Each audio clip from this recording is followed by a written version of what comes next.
Bonjour à tout le monde, ici Jean-Claude Selly, guérisseur, magnétiseur dans le canton de Vaud en Suisse. Aujourd'hui, je me trouve dans la grotte de Mézières le jour de Saint Jean le Baptiste.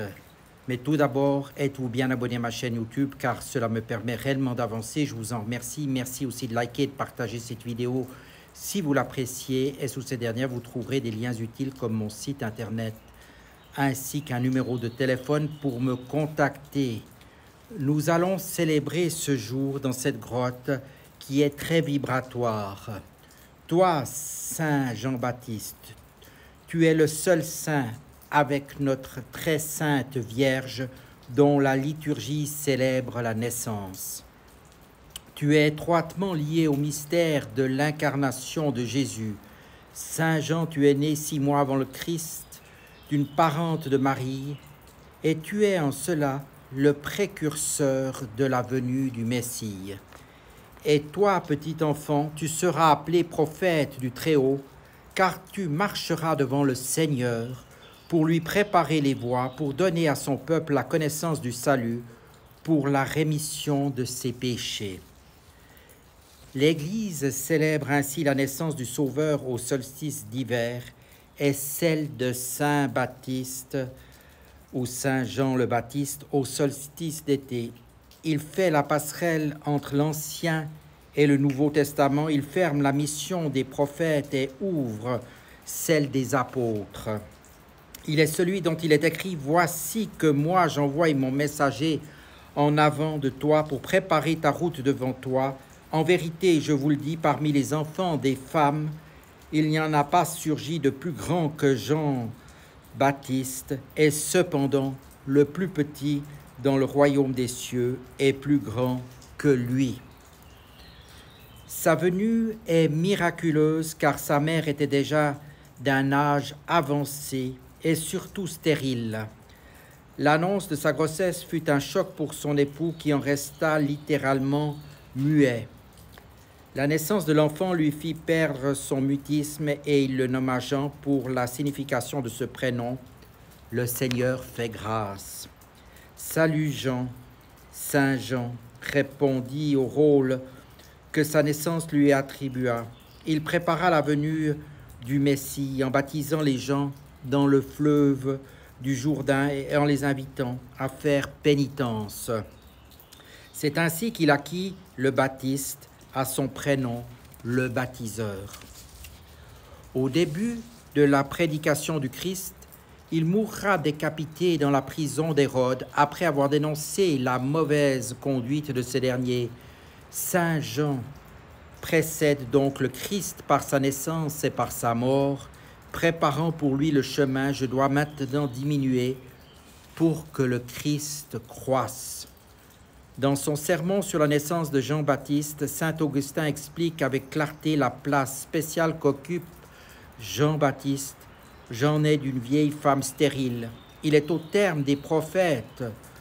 Le Christ naît d'une jeune vierge. Il est l'avenir de Dieu.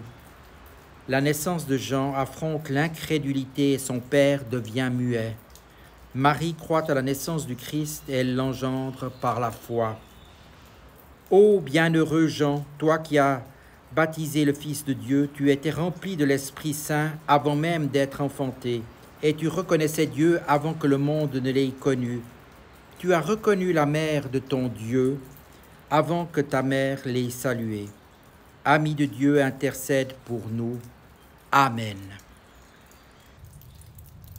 Offrande de ma vie de Pakya Rinpoché.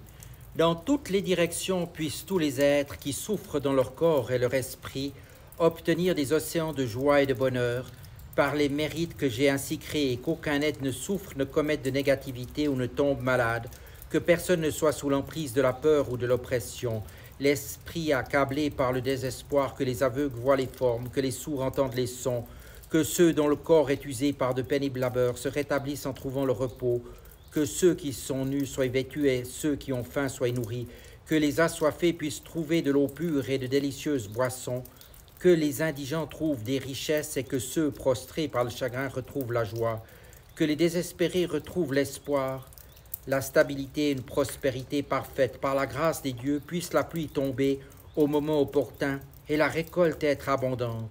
Que tous les médicaments soient puissants et les prières vertueuses portent leurs fruits. Que tous les malades, autant qu'ils soient rapidement libérés de leur mal et que les êtres ne connaissent plus aucune maladie. Que les craintifs soient tous sans peur, que les enchaînés soient libérés, que les faibles retrouvent la force. Puissent tous les êtres se prendre en amitié la marche de l'éveil ou vers l'éveil de Shantideva.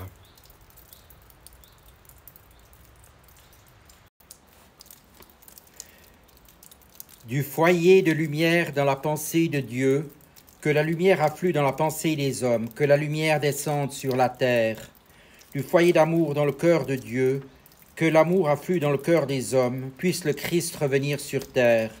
Du centre où l'on sait la volonté de Dieu, qu'un dessein guide le faible vouloir des hommes, le dessein que les maîtres connaissent et servent, du centre que nous appelons la race des hommes, que le plan d'amour et de lumière prenne corps, et puisse-t-il murer la porte de la demeure du mal, que lumière, amour et puissance restaurent le plan sur la terre. Qu'il en soit ainsi. Prière de délivrance et de guérison. Dieu, tu es notre salut, nos richesses, notre vue et notre vie. Toi qui journellement chantes notre âme et réjouis notre cœur de ta présence. Permets-nous de profiter de ta présence. Nous te demandons, Jésus-Christ, en ton nom, la paix, l'intégrité, l'amour et un esprit de pardon. Nous te demandons, Jésus-Christ, en ton nom, de nous guérir, cher Seigneur, de nos iniquités et de nos vices. Guéris-nous, Seigneur, par la puissance de ton Saint-Esprit. Guéris-nous spirituellement et déracine tout ce qui est mauvais. Rafraîchis-nous au Saint-Esprit et ravive-nous en nous renouvelant. Jésus-Christ, en ton nom, nous te demandons de nous guérir de toute maladie spirituelle, psychique ou physique et de tout ce qui trouble notre âme, qu'avec amour, chaque fibre de notre cœur proclame ta gloire, exauce notre prière, Seigneur, infiniment bon. Amen.